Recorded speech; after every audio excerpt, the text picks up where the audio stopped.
Bienvenido, bienvenida a este primer conversatorio de 5 que está realizando el Sindicato de Empleados de la Universidad de Costa Rica, liderado por la Secretaría de la Mujer. Estos conversatorios están enmarcados en el Día Internacional de la Mujer. Pero ¿por qué se conmemora este día? Este día se conmemora de acuerdo a la información que nos suministra las Naciones Unidas. Ustedes pueden incorporarse, meterse en este enlace y aquí ustedes observarán una serie de acontecimientos que, si ustedes lo analizan, están liderados por mujeres en luchas sociales. Las Naciones Unidas desde 1975 lo conmemora y lo proclama en la Asamblea en 1977 como el Día Internacional de la Mujer. Si nos vamos a esta línea del tiempo, en 1909 se da un movimiento en Estados Unidos por el Partido Socialista, en 1910 en Europa, y así sucesivamente en diferentes países. Por ejemplo, el Día Internacional de la Mujer en numerosos países y en Estados Unidos, la primera vez que se conmemoró fue el 19 de marzo de la Revolución de 1848. Y es importante explicar que esta serie de acontecimientos nos hace reflexionar que las luchas por los derechos que en la actualidad tenemos han sido luchas casi siempre lideradas por mujeres. El voto al sufragio a las mujeres, el hecho de que tengamos horarios establecidos de 8 horas, en fin, muchas de los derechos que tenemos en la actualidad han sido por estas luchas sociales. Y por eso es que en nuestro lema para estas actividades que está organizando el Sindeo, las hemos denominado Mujeres Defensa de Derechos Adquiridos en Luchas Históricas. Denunciemos lo nuestro. Con esta información queremos dar inicio a este conversatorio con la participación de nuestra invitada especial. Antes de esto, queremos también explicar que en este año, el Instituto Nacional de Estadísticas y Censos, en la encuesta continua de empleo de noviembre, diciembre y de este año, enero 2022, podemos decir que todavía la población femenina está en desventaja. Observemos que la población desempleada en estos 3 meses es de 319,000 personas, en donde 155,000 son hombres y 163,000 mujeres. Todavía hay mucho que hacer, hay mucho que trabajar. Nuestra invitada de hoy, la máster Rocío Alfaro Molina, diputada electa, y de ella podemos hablar mucho de su trabajo en movimientos sociales. Ella es filósofa y es docente tanto en la Universidad de Costa Rica como en la universidad, en colegios públicos. También es afiliada a nuestra organización, el Sindeo, en donde ha participado en muchas luchas en defensa de los derechos laborales dentro de la Universidad de Costa Rica. Además, fue asesora legislativa del Frente Amplio y, como se los dije al inicio de este conversatorio, fue electa a las pasadas elecciones por el partido Frente Amplio por la provincia de San José. Militante desde el año 1988 por el partido Vanguardia Popular.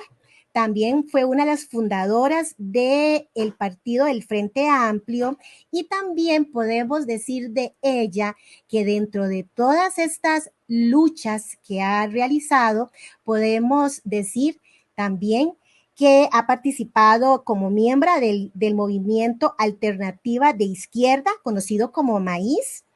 Y dentro de todo este trabajo que ha realizado en sus luchas en las comunidades, también participó en el movimiento patriótico contra el Tratado de Libre Comercio, la lucha contra el combo fiscal y muchas otras luchas internas a nivel de Costa Rica que es importante destacar. Muchísimas gracias a doña Rocío por participar el día de hoy en este conversatorio que está organizando el Sindicato de Empleados de la Universidad de Costa Rica. Bienvenida. Muchas gracias, Lilian, muy amable por invitarme y espero que sea una conversación agradable para toda la afiliación del SINDEU. Muchísimas gracias. En estas luchas que usted ha realizado, es importante ver todo la parte de la mujer, cómo la mujer durante la historia ha tenido que hacer sus luchas para ser escuchada, no solamente en Costa Rica, sino a nivel mundial. Y que la primera pregunta que queremos hacerle, doña Rocío, es sobre las pasadas elecciones. Sí. Si los datos del Tribunal Supremo de Elecciones informa que la conformación de la Asamblea está de esta manera.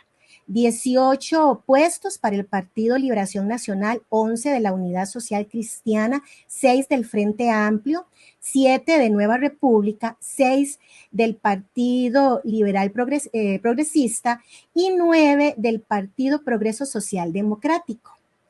¿Qué nos puede decir sobre esta conformación en donde se va una tendencia totalmente neoliberal de derecha? Y prácticamente Frente Amplio es la única bancada que da ese equilibrio tan importante dentro de un estado democrático. Bueno, creo que para todos esta conformación era como algo que se venía anunciando que iba a suceder, ¿no? Todos sabemos que el país se ha ido polarizando, digamos, hemos estado viviendo una continuidad, digamos, de crisis, ¿verdad? Que se va acumulando, se van acumulando factores y finalmente de Costa Rica se ha transformado mucho en un sentido negativo, ¿verdad? En el sentido de una polarización material, ¿verdad? Un aumento de las brechas sociales muy importante. Ha desaparecido aquel famoso colchón del que siempre hablamos, ¿verdad? Para Costa Rica, el colchón de las capas medias y esa polarización tiende también a expresarse de forma política.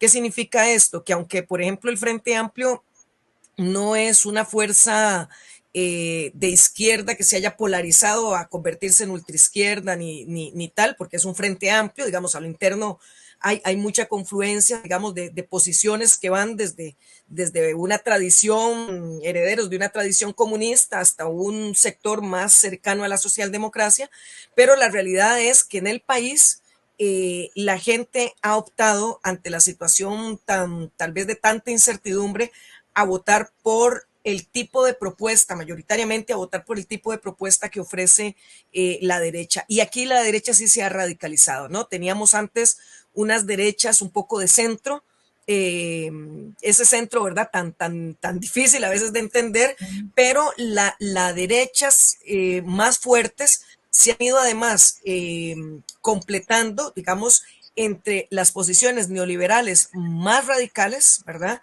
Pero también combinadas, que es una cosa muy extraña de entender del todo, con unas posiciones súper conservadoras en el ámbito cultural, ¿verdad? Entonces tenemos como esos dos factores. Muchos se mimetizaron después del shock neopentecostal, como se le llamó el shock evangélico de las elecciones pasadas, muchos se mimetizaron en términos culturales a las posiciones que ellos abanderaron y que tuvieron, digamos, un apoyo tan grande. Y por otro lado, partidos que tenían algún resabio de socialdemocracia, como podía ser Liberación Nacional, u otros que incluso retoman en sus nombres el llamarse de socialdemócratas, realmente son abiertamente neoliberales, con propuestas incluso que rayan en el autoritarismo en algunos casos, ¿verdad? Hasta desconociendo los más básicos elementos del ordenamiento jurídico del país. Entonces, efectivamente, bueno, para la clase trabajadora, tanto el sector público como el sector privado, que está más desprotegida aún, y para las mujeres en general también, estos resultados son, digamos, eh, atentan, digamos, contra nuestra estabilidad, son mal augurio de que vendrán muchas más luchas, mucha más confrontación, y de parte nuestra, pues la ventaja relativa es que logramos ubicar una bancada que nos permite tener presencia en todas las comisiones y que nos permite hacer un trabajo más cercano con los movimientos sociales, al no quedar una sola persona, ¿verdad? Nosotros sí nos fortalecimos, pero en cuanto al porcentaje total de la asamblea, pues la correlación de fuerzas es bastante contraria, digamos, a nuestros intereses. Aquí es importantísimo, doña Rocío, si usted nos puede, ya lo vimos a nivel global, si nos puede ir delimitando las implicaciones que esto da a nosotras las mujeres. Si nos puede dar su opinión dentro de todo este mar de trabajo que usted ha realizado en las comunidades. Sí, yo creo que, digamos, los resultados para efectos de las mujeres habría que verlo en diferentes planos. Por ejemplo, hay un plano más formal que no deja de ser valioso y que es importante, ha sido parte de la agenda de lucha de las mujeres. Prácticamente se logró por lo menos la representación en paridad, ¿verdad? No se logró el 50% como se espera. Sin embargo, el aumento en la representación es significativo y esto ha sido una lucha del movimiento de mujeres de todos los signos, vamos a decirlo así, casi ideológicos, y que logró por presión, porque debo decir que no ha sido una graciosa concesión del Tribunal Supremo de Elecciones, sino por presión de las mismas mujeres que participamos en política, el de garantizar mecanismos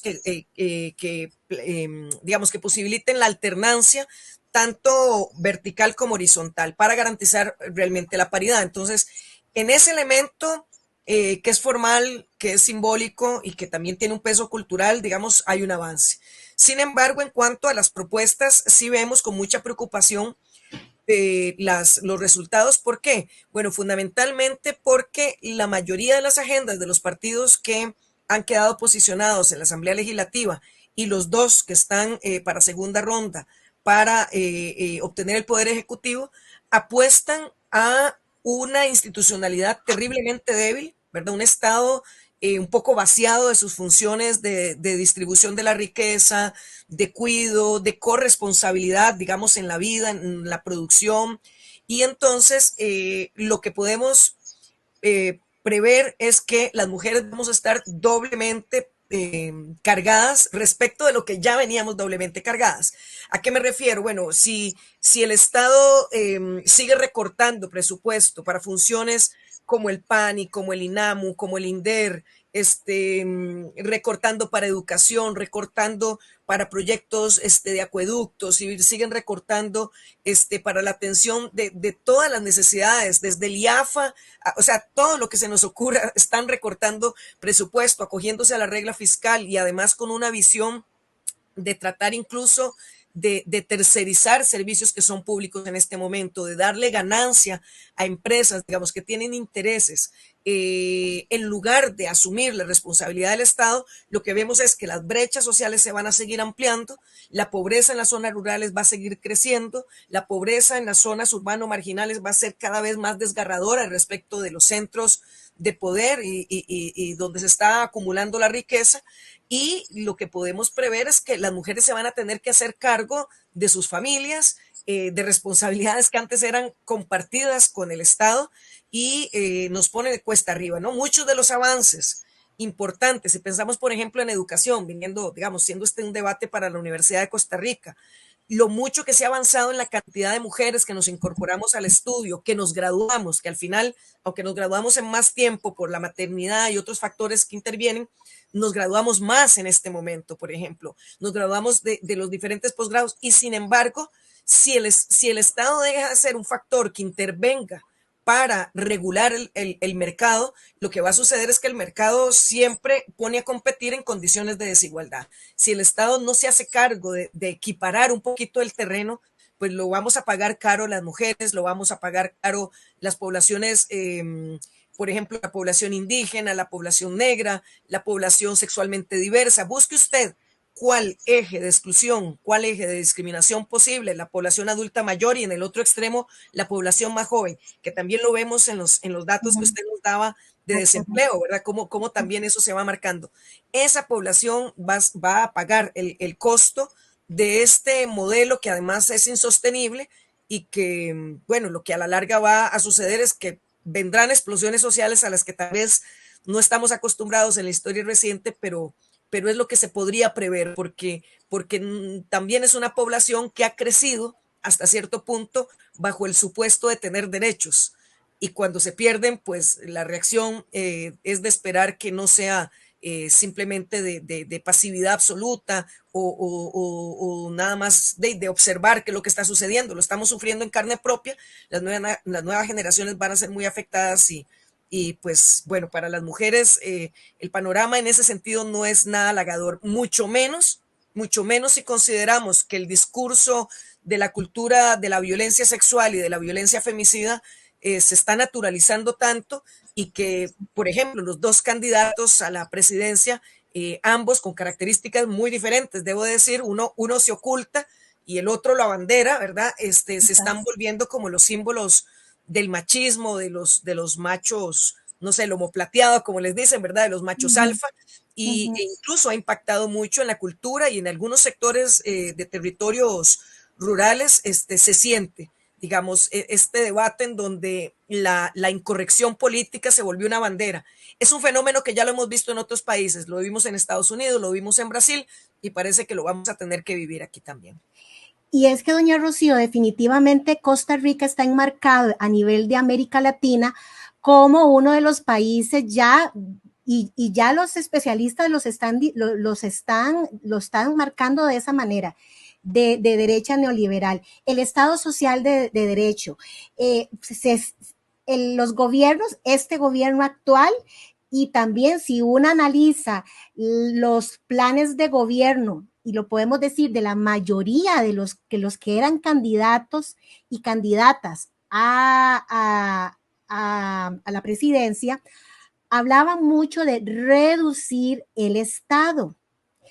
Una parte económica, porque tenemos una deuda fiscal muy elevada, es la lanza de punta para decir tenemos que eliminar o reducir el Estado social de derecho. ¿Cómo buscar ese equilibrio en donde está la parte económica que no deja de ser importante, pero sin eliminar todo lo que usted nos dijo en la anterior respuesta, que son muchas situaciones que nos vamos a quedar sin seguro, sin educación, sin seguridad, y ahí seguimos haciendo la lista. ¿Dónde podemos establecer ese equilibrio y cómo podemos defender este Estado social de derecho que se ha construido en muchas luchas? Sí, yo creo que, bueno, la clave, como siempre sucede en los grandes eventos de la historia de los pueblos, la clave es la participación organizada de la población. Y no estoy hablando de la participación en la segunda ronda, que eso es toda una discusión, sino la participación a lo largo de la vida política del país, de las grandes decisiones.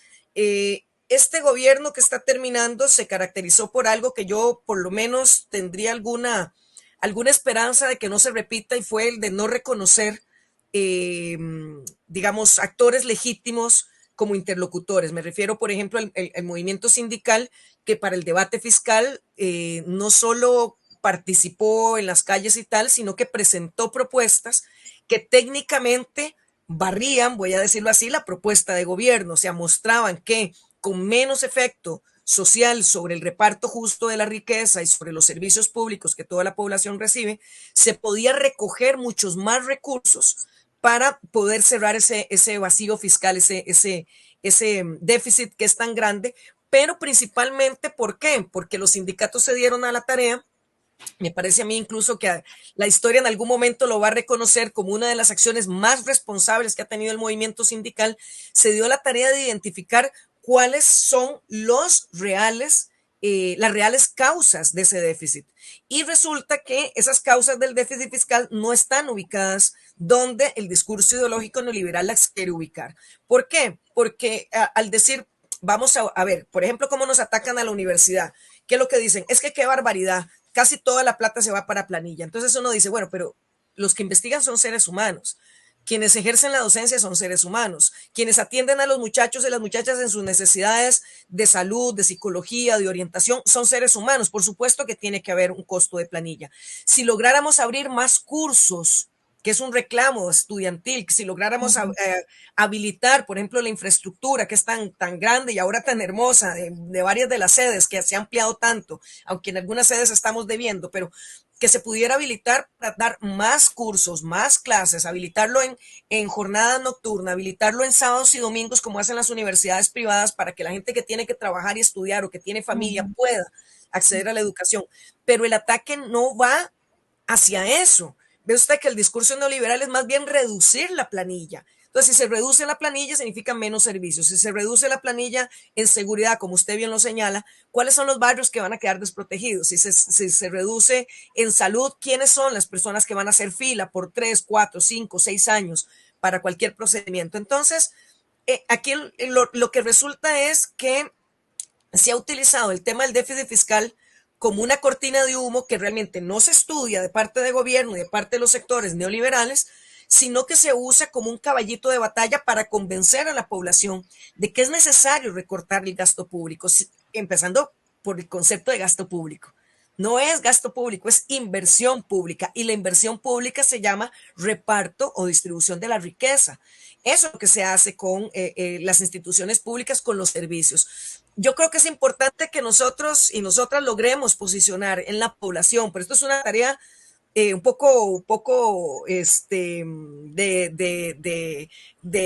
¿cómo es que decían? De tigre suelto contra burro amarrado, ¿verdad? Porque Exacto. nosotros no tenemos los recursos, pero hay que hacer el trabajo de hormiga para explicar a la gente que lo que están atentando no es contra el trabajador público individualmente que se cree que gana más de lo que merece, no. Primer detalle es que no es que gana más de lo que merece, es que en el sector privado nos tienen casi en un sistema de esclavitud moderna. Pero además, contra lo que se está atentando es contra los servicios públicos que recibimos toda la población y que la población más vulnerable no puede acceder a servicios privados y que si además los servicios públicos siguen deteriorándose, los servicios privados van a ser también cada vez más caros. ¿Por qué? Porque es una mercancía sin competencia, ¿verdad? Realmente esto es lo que yo creo que es importante señalar. Cuando hablamos de equilibrios, lo que tenemos que identificar es dónde se está produciendo la riqueza y por qué mecanismos es que se está acumulando de una forma tan desigual. Y eso es lo que habría que atacar. Y eso la forma de enfrentarlo. ¿Cuáles son los balances? ¿Cómo haremos los balances? De parte nuestra, la denuncia, la generación de proyectos, tratar de convencer, porque sí se puede en algunos casos convencer a las distintas fracciones cuando se habla de cosas puntuales. Y por otro lado, pues favorecer a la organización popular, porque realmente es el pueblo de Costa Rica el que se tiene que expresar. Yo, como le decía, tengo la esperanza de que no se repita la experiencia de este gobierno que está terminando, porque Sí. me parece que ese giro autoritario que se dio con este gobierno, inesperadamente, debo decir, porque más bien se le tenía como un gobierno de Exacto, centro, voy a decirlo así. exacto, Sí, totalmente. y fue inesperado, digamos, que fuera aún más autoritario que gobiernos socialcristianos o que de liberación nacional. Y bueno, esperemos que las aguas se reacomoden un poco y que logren, digamos, tenerse más pesos y contrapesos, pero la organización popular es fundamental. Bueno, compañeros y compañeras, este espacio de reflexión y de análisis lo tuvimos con nuestra invitada de hoy, doña Rocío Alfaro Molina, quien es electa diputada por el partido Frente Amplio y quien parte de todo este proceso de lucha social va a estar ocupando una curul para tratar de alguna manera buscar ese equilibrio, esa ansiada equidad social, justicia social tan necesaria en nuestro país y que definitivamente tiene un rostro femenino con mucha situación de vulnerabilidad. Muchísimas gracias, doña Rocío, por nuestro llamado a este espacio. Gracias a ustedes por la invitación y seguimos siendo compañeros y compañeras de lucha, aunque ahora yo tenga un pie adentro de la Asamblea Legislativa. En el Frente Amplio siempre decimos con un pie en la Asamblea y un pie en la calle, así que en la calle nos veremos. Sí, exactamente, porque doña Rocío es afiliada de nuestro sindicato y con mucho orgullo en defensa de la educación pública, que definitivamente está muy vulnerable en estos tiempos. Bueno, compañeros y compañeras, les recordamos que estos conversatorios van a estar desde hoy y hasta el viernes a las 6 de la tarde, tanto en el canal de YouTube del Sindeo como en nuestra página en Facebook. Muchísimas gracias y nos vemos hasta pronto. Hasta pronto, doña Rocío. Hasta pronto.